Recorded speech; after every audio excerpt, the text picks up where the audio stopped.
La inversión psicoanalítica, desde Freud a Jung. Patrick J.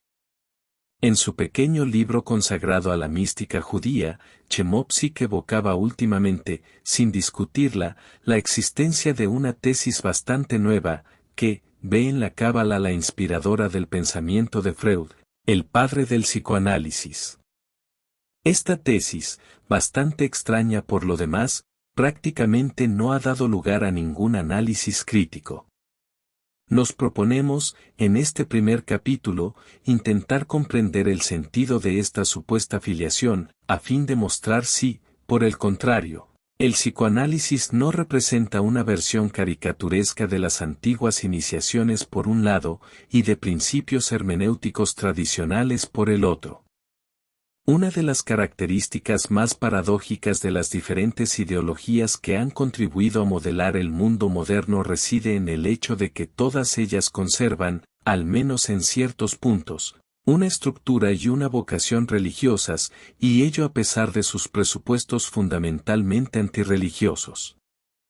Este fenómeno ha sido constatado varias veces, particularmente a propósito del marxismo o aún del mesianismo positivista de Comte. Sobre este punto, M. Eliade ha analizado bien el proceso de recuperación del mito de la Edad de Oro en el siglo XIX, subrayando la existencia de una transposición, palabra por palabra de las nociones escatológicas tradicionales en el seno del materialismo histórico.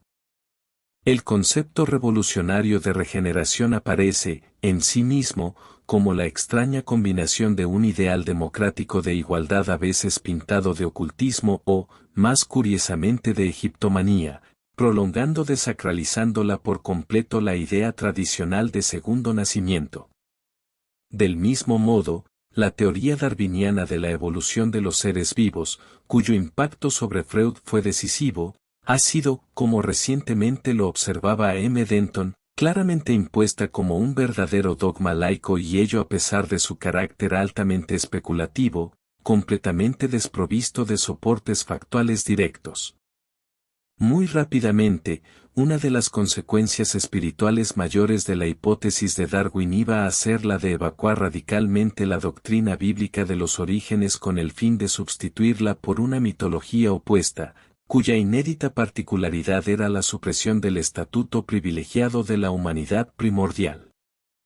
Ahora bien, el hecho de que Freud haya expresado, como todo el mundo sabe, la idea de una filiación intelectual entre Copérnico, Darwin y él mismo, en nuestra opinión no puede comprenderse más que gracias a lo que se podría llamar una lógica de la inversión. Así el psicoanálisis, en tanto que polo hermenéutico contemporáneo, representaría en realidad y más que cualquier otra teoría una especie de inversión del proceso iniciático tradicional. Es esto lo que por lo demás afirmaba M. Eliade, cuando escribía, se podría considerar incluso al psicoanálisis como una forma degradada de la iniciación, es decir, una iniciación accesible a un mundo desacralizado. Dicho de otro modo, a un mundo en el cual todo rastro de iniciación regular completa habría casi desaparecido. Algunos, por otra parte, han podido asimilar el pensamiento freudiano a una manifestación cultural del mundo al revés, esta expresión popular conocida del tratamiento apocalíptico de la crisis social. Dicho esto, observamos que M. Eliade habla aquí claramente, no de una religión sino de una iniciación degradada. Ahora bien, la salida a la luz de esta estructura aparentemente iniciática del psicoanálisis ha dado lugar, hace más de 30 años, a un estudio particularmente interesante sobre Freud, aunque casi totalmente desapercibido. Se trata de la obra de De Baccan titulada Freud et la Tradition Mystique Juive, cuya tesis principal era sostener el carácter y el origen cabalístico del psicoanálisis. Incluso si esta idea nos parece en el fondo poco convincente, la demostración de Baccan merece ser examinada de cerca. Aunque ésta haya tenido conciencia de la dimensión laica de las concepciones freudianas de la religión, de entrada subraya la vinculación declarada de Freud a su judeidad en tanto que fuente de energía. La pertenencia de Freud a numerosas organizaciones judías, entre ellas el Bena Ibris de Viena, era el signo de esta vinculación. Esta institución pseudo-masónica en la que Freud presentó por primera vez su teoría de los sueños era también la prueba del papel desempeñado, en la vida de este último, por una asociación que se había dotado artificialmente de una estructura más o menos iniciática. Concerniente a los vínculos presumidos entre Freud y la Cábala, Bacán señalaba en segundo lugar una semejanza entre las técnicas místicas de Abraham Aboulafia y el método psicoanalítico de la libre asociación, añadiendo que la lógica del universo real de Dios en Aboulafia se convertirá para Freud en la lógica del inconsciente. Observó a continuación la existencia de caracteres comunes entre el Zohar y los escritos de Freud, ligados sobre todo a los métodos de interpretación del lenguaje, a la importancia reconocida de la sexualidad, a la significación de los sueños, al papel del juego de palabras, etc. Otro aspecto instructivo del libro de Bacán evocaba a través del ejemplo de Sabbatai las fuertes tendencias de Freud hacia la herejía, subrayando el parentesco entre el mesianismo judío heterodoxo de J. Franco de Israel Baal Shem Tov, hasidismo, y el proyecto psicoanalítico de desmantelamiento de la ley mosaica. Por otra parte, es el interés sobre Moisés lo que, según Bacán, podía dar la clave del pensamiento de Freud. En tanto que nuevo legislador, Freud en efecto debía abrogar la antigua ley. El Moisés egipcio del padre del psicoanálisis había impuesto al pueblo judío reglas de vida que, por demasiado coercitivas, debían ser hechas caducas por los progresos y la nueva libertad del mundo occidental, por esta razón. Pero Freud no viene solamente a sustituir a Moisés, también se asimiló muy pronto a otro profeta del Antiguo Testamento, José, considerado como el intérprete de los sueños por excelencia. Hay que señalar, escribe Freud, que el nombre de José juega un gran papel en mis sueños. Mi propio ego encuentra muy fácil disimularse detrás de personas que llevan este nombre, puesto que José era el nombre del hombre famoso en la Biblia por interpretar los sueños. Tales son, brevemente recordadas, las principales hipótesis del libro de Bacán. Las dificultades que plantean, lo hemos dicho, residen en el hecho de que se encuentra mezclada la conciencia del carácter antirreligioso del pensamiento freudiano con la idea de un parentesco, sino incluso de una continuidad, entre este y la mística judía. Ahora bien, si Bacán ha puesto de manifiesto en este estudio un problema, incluso el problema del psicoanálisis, la respuesta que da permanece fundamentalmente contradictoria, en la medida en la que la función última del análisis y la de la cábala judía no tienen estrictamente ninguna relación. No obstante, y a veces justamente, Bacán observa entre los dos similitudes que es necesario explicar bien y ello nos parecería bien difícil si no recurriéramos a la hipótesis según la cual la teoría de Freud sería una forma de iniciación invertida. En efecto, las analogías formales que suscita Bacán no le sirven más que para justificar la idea preconcebida de un fundamento cabalístico del psicoanálisis. Simplemente, la totalidad del aparato teórico de este último parece desconocido a la cábala, y viceversa. Sostener por ejemplo la identidad del éxtasis intelectual en el sentido en el que lo entiende Aboulafia, que es el de una iluminación divina, con el conocimiento psicoanalítico parece por lo menos forzado, teniendo en cuenta el claro ateísmo de Freud. Con el fin de comprender mejor estas analogías de superficie, quizás sería necesario tener en cuenta la existencia de una dimensión parainiciática del psicoanálisis, que revelaría ser su verdadera naturaleza. Tal como bien ha dejado en evidencia J. Gunenburger en su estudio Freudisme, cité de Sebond sous secte gnostique, la ciencia freudiana ya no sería, después de ser examinada, la vanguardia de un nuevo saber sobre el hombre, sino la más reciente reminiscencia de una sabiduría perdida. Ahora bien, quizás es la nostalgia de una gnosis aureolada de misterio lo que incita a Bacán a retroproyectar en un noble pasado místico los orígenes de la nueva psicología. Como siempre, paradójicamente, lo reciente busca para autojustificarse una gloriosa y antigua genealogía. Pero nada en el Bahir ni en el Zóhar permite prever a Freud. La laicización que éste operaba en la que vale, según Bacán, en el fondo es menos una prolongación que una ruptura, apenas disimulada.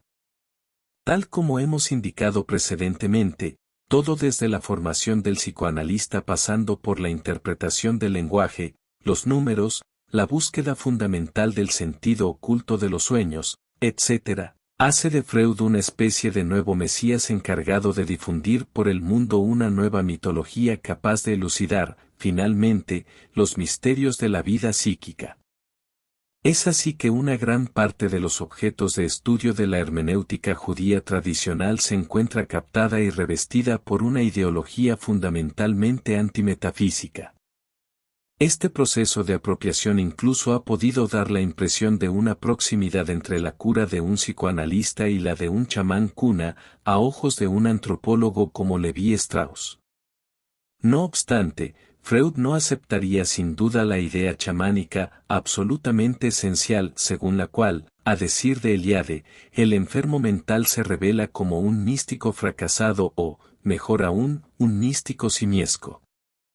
Ahora bien, las patologías histéricas en particular, las estudiadas por Charcot, derivan todas de este caso hipotético.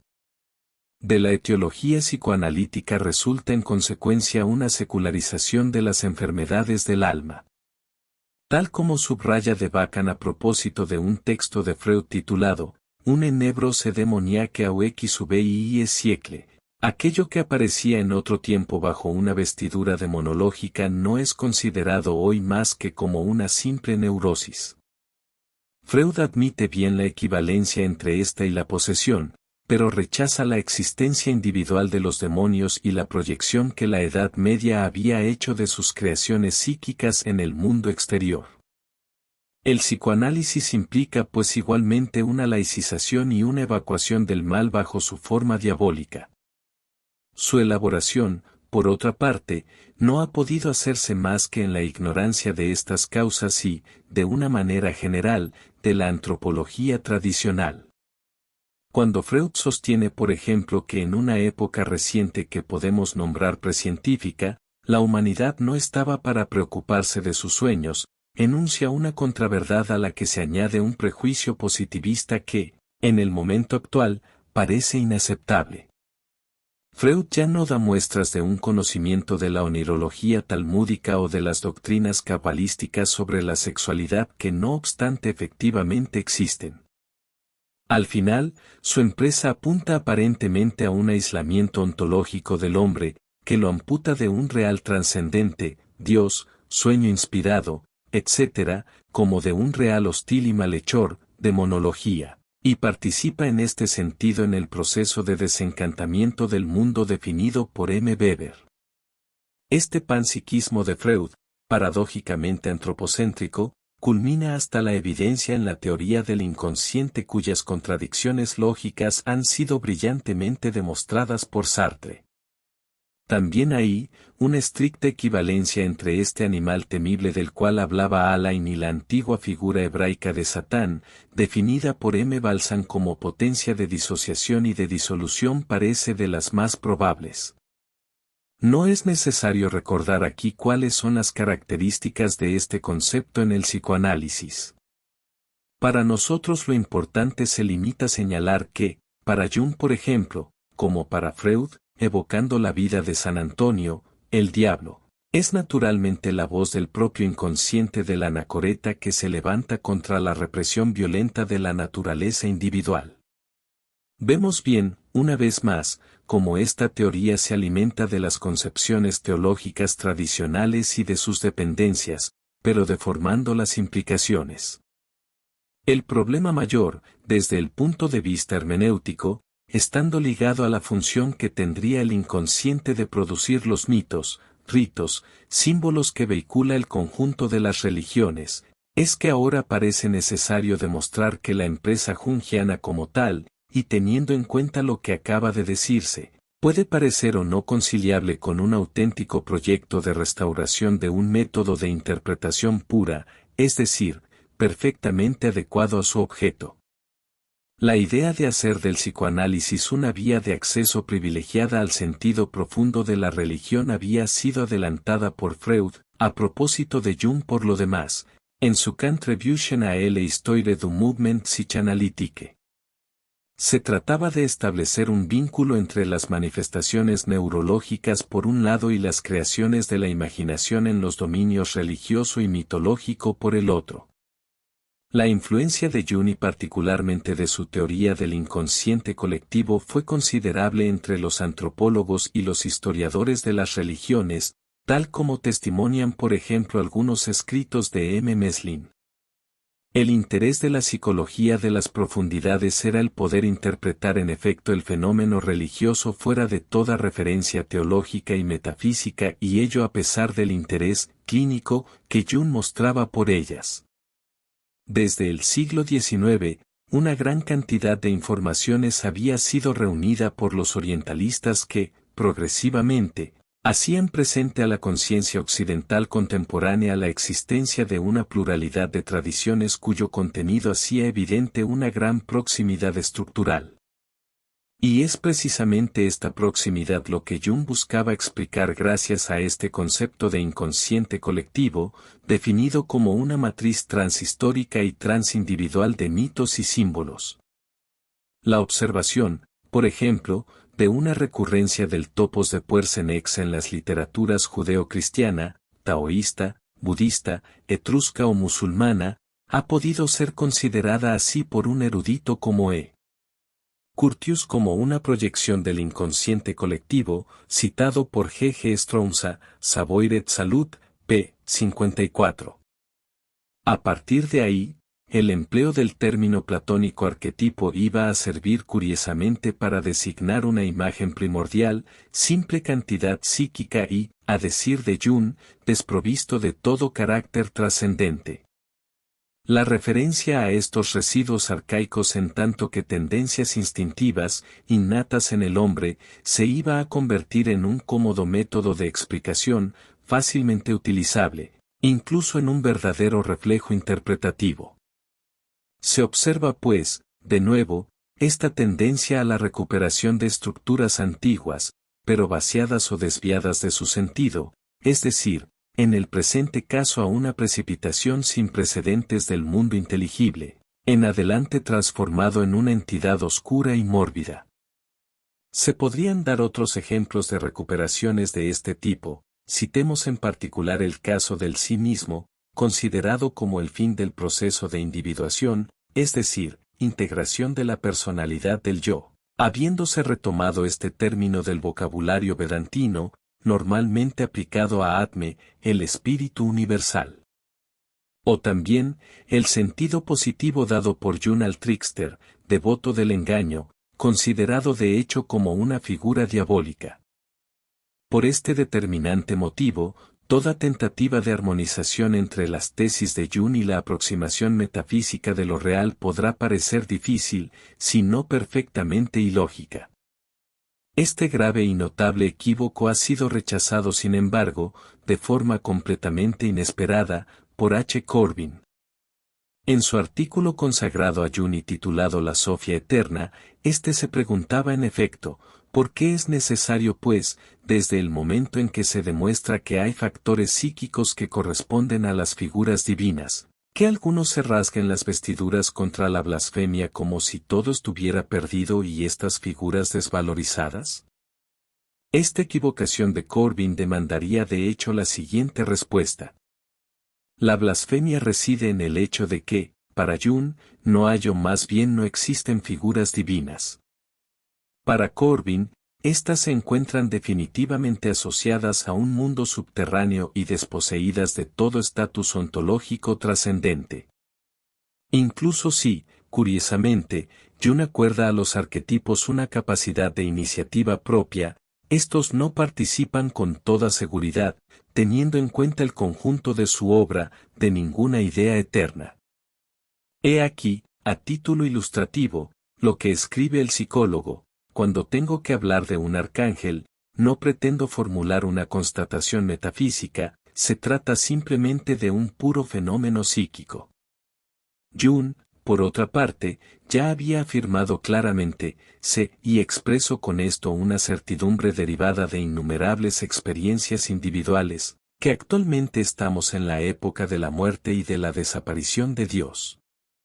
Su objetivo, contrariamente a lo que cree Corbin, no era el de descubrir en la psique humana una huella o un conjunto de estructuras complejas de origen divino, tal como necesariamente admite el metafísico en razón de la homología entre macrocosmos y microcosmos, sino de hacer de esta psique, sobre todo en su parte inconsciente, la única fuente del corpus simbólico y místico tradicional. En este sentido, las prolongaciones jungianas del psicoanálisis freudiano se inscriben resueltamente en lo que Chichon-Born llama muy justamente la vía de la finitud radical, es decir, en el encierro del hombre en el interior de sus propios límites mentales. Ha sido necesaria pues toda la falta de clarividencia de algunos de nuestros contemporáneos para sostener, por ejemplo, la equivalencia de los antiguos ritos de iniciación con el proceso de individuación. La idea de que la obra alquímica de Jung interesa a su vez a occidentales que desean anclarse a una tradición de Occidente, la existencia de un parecido entre el mundo de los arquetipos de Jung y el mundo de las ideas platónicas, el hecho de que solamente hoy comenzamos a comprender estas ideas muy avanzadas, las del bardo Todol, gracias a la nueva psicología de las profundidades que, por primera vez, ha osado sobrepasar las fronteras de nuestra conciencia de vigilia para aventurarse en dirección a las capas profundas de la psique humana, etc. Añadamos que incluso un teólogo católico como J. Daniel Lowe había avalado los trabajos de Jung relativos al simbolismo, sin darse cuenta quizás de las temibles consecuencias que ello podría tener, incluyendo ahí los efectos sobre la doctrina de la Iglesia. Hoy, los escritos de E. Treguerman permiten mesurar plenamente la amplitud de estas consecuencias. Su apego a la psicología de las profundidades le conduce en efecto a no reconocer en las leyendas judeocristianas, los sacramentos, los ritos, etc., más que un origen inconsciente que deriva de los arquetipos jungianos. De tal manera que las escrituras, consideradas normalmente por los exégetas como siendo reveladas, en adelante se encontrarían situadas bajo la dependencia de infraestructuras autónomas y de algún modo rigurosamente separadas del verbo, si es que este principio pudiera incluso aún tener un sentido en esta perspectiva, como mínimo contestable. Queriendo corregir la teología por medio del psicoanálisis, asociando al ejercicio del sacerdocio la psicoterapia analítica, Treguerman contribuye a dar a esta paradoja una dimensión que sin duda no había alcanzado jamás. Por lo demás, según el propio Jung, no le había dicho un teólogo que las visiones de Ezequiel no eran más que síntomas mórbidos, y que cuando Moisés y el resto de profetas escuchaban voces que les hablaban, ¿sufrían de alucinaciones? De este modo quizás estaríamos en presencia de una forma de autodestrucción del dogma, particularmente sutil y grosera a la vez. Sea como fuere, el nominalismo fundamental del Jung, sobre el cual insistiremos en nuestra segunda parte, capítulo 5, claramente hace del mito, de la visión inspirada, del símbolo, de la propia doctrina, producciones de una actividad imaginativa puramente humana y en última instancia rigurosamente inconsciente. Tal como claramente dice M. L. von Franz, lo que hoy llamamos inconsciente colectivo jamás había sido concebido como psicológico en el sentido moderno de la palabra, sino que siempre había sido proyectado en el espacio cósmico exterior del alma, etc. En este caso, se tratarán más exactamente de desdivinizar el origen de los mitos para no hacer de ellos más que la expresión inmediata de la actividad vital.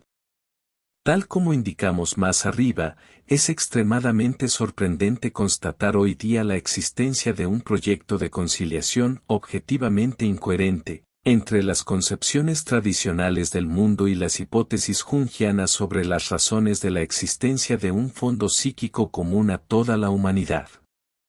La realidad incontestable de esto último encontrará en la continuación de nuestra investigación una explicación completamente diferente de la aportada por Jung, cuya obra no es, en definitiva, más que una de las últimas prolongaciones lógicas del antirrealismo medieval.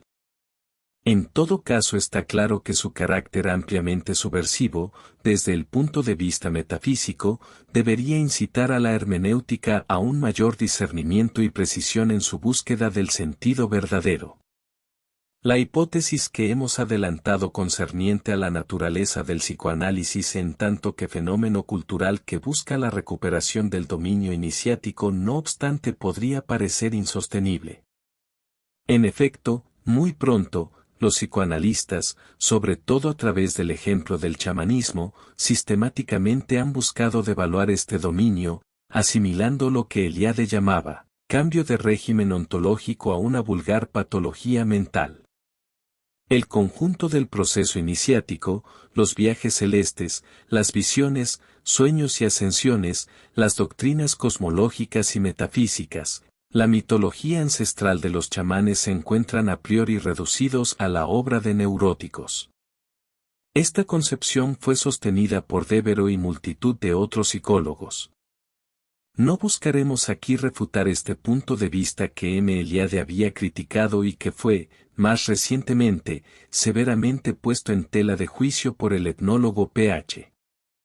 Mitrani en su artículo titulado Aperçu critique des approches psychiatriques du chamanisme.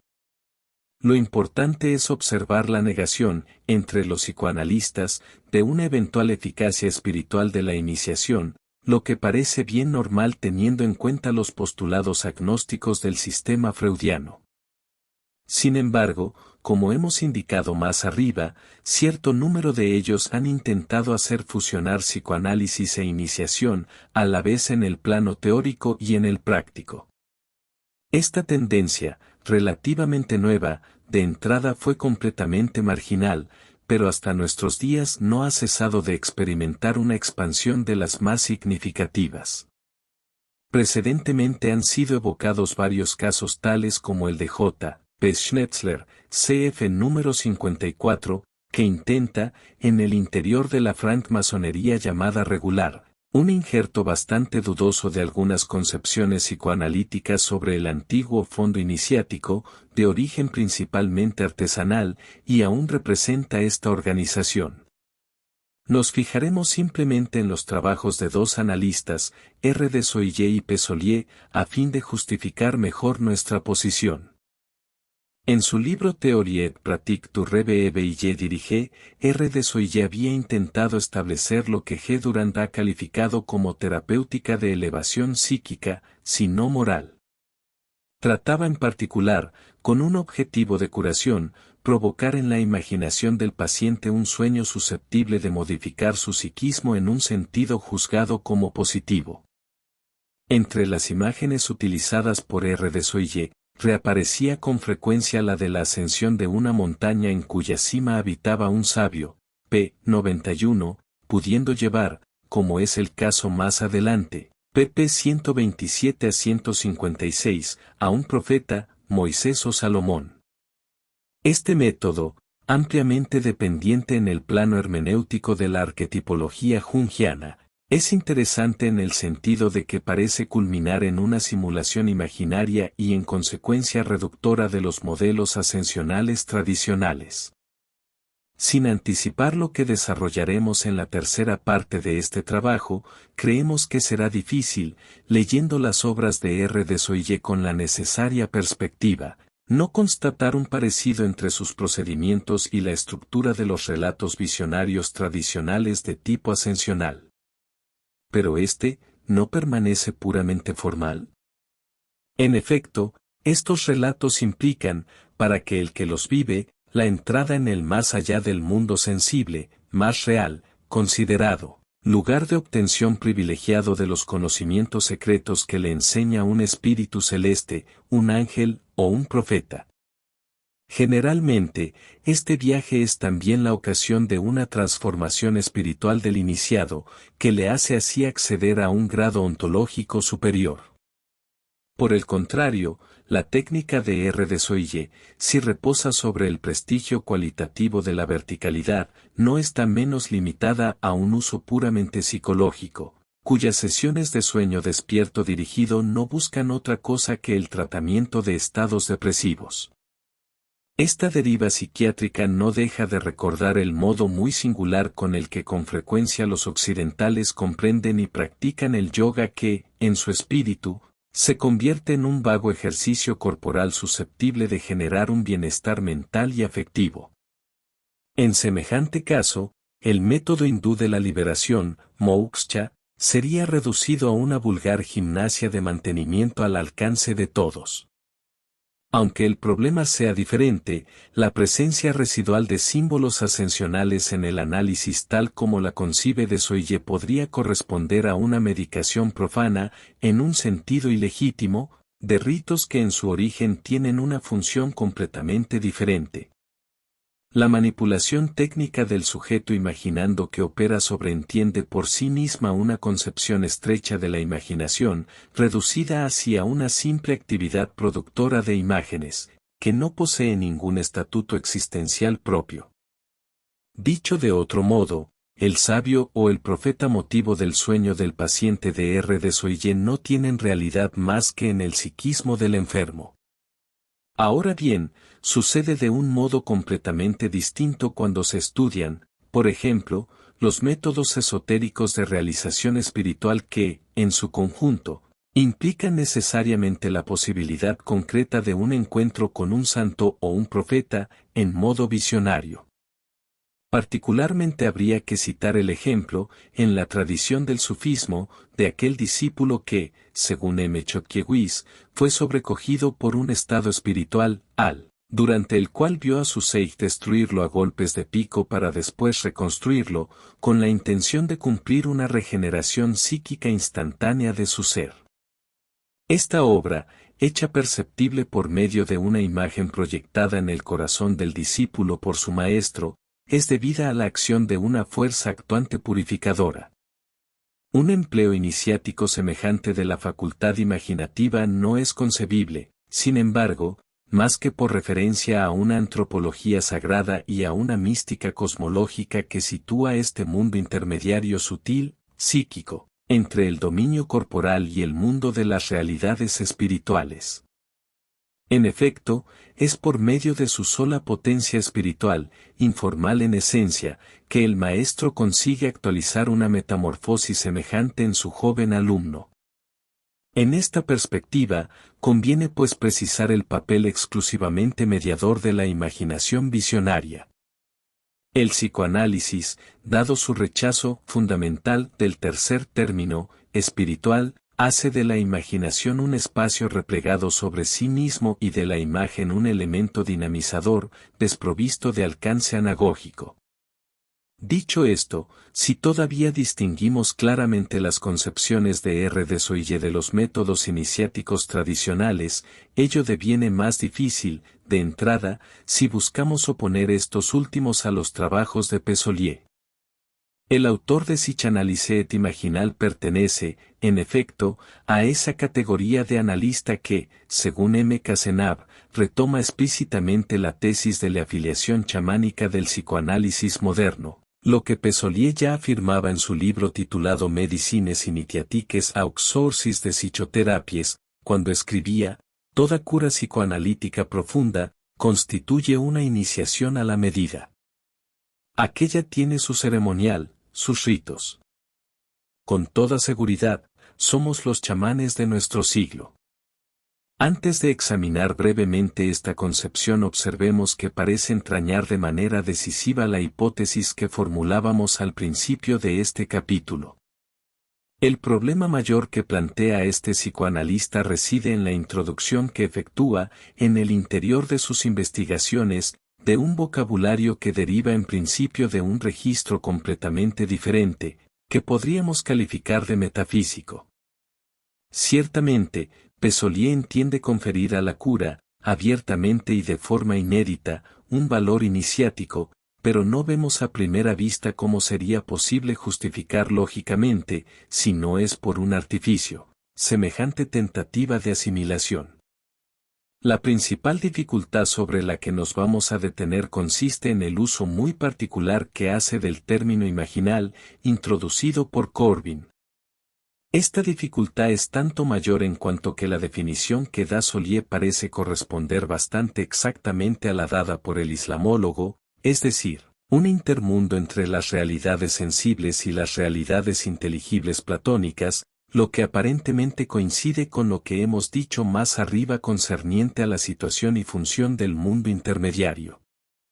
No obstante, es a esto a lo que alude nuestra crítica. Pesollier prosigue su definición añadiendo, que se acerca al mundo de los arquetipos de Jung. Después, el mundus imaginalis constituye pues una estructura de imágenes, Eidoulen, Eidos, que es el reflejo antropomorfizado de otro mundo, a la vez en el infrarrojo y en el ultravioleta. Esta aproximación algo surrealista, conforme en todos sus puntos al estilo excéntrico por naturaleza del autor, deja pues entender la posibilidad de una casi identificación del concepto del mundo imaginal, habitado por lo que él llama los imaginals, al mundo de los arquetipos jungianos. Ahora bien, incluso si Pesollier asume la oposición corbiniana entre imaginal e imaginario, se constata sin embargo una desconfianza, relativa a la naturaleza exacta del mundus imaginalis. Para Sollier, los dioses efectivamente están en nosotros, pero porque el inconsciente les da la existencia. En ningún caso son realidades divinas trascendentes que se harían presentes al mundo o a nuestro espíritu. Comprendido así, el psicoanálisis deviene una gigantesca operación de expoliación y de anexión del corpus iniciático tradicional, a la vez en el plano doctrinal y en el plano técnico. Su metamorfosis en una pretendida vía iniciática lo haría, para un observador poco atento, casi equivalente a lo que el historiador de las religiones entiende por esta expresión. Se trata en todos los casos de un fenómeno único en la historia reciente de las ideas, el que una ciencia humana venga progresivamente a presentarse con todas las características habituales de una iniciación tradicional. Incluso si este calco no tiene por ambición consciente o reconocida la inversión de esta última, ello no impide que su efecto inmediato sea el de producir lo que hemos llamado una caricatura 75 de la iniciación y una confusión no menos temible en la comprensión de las doctrinas místicas que busca imitar.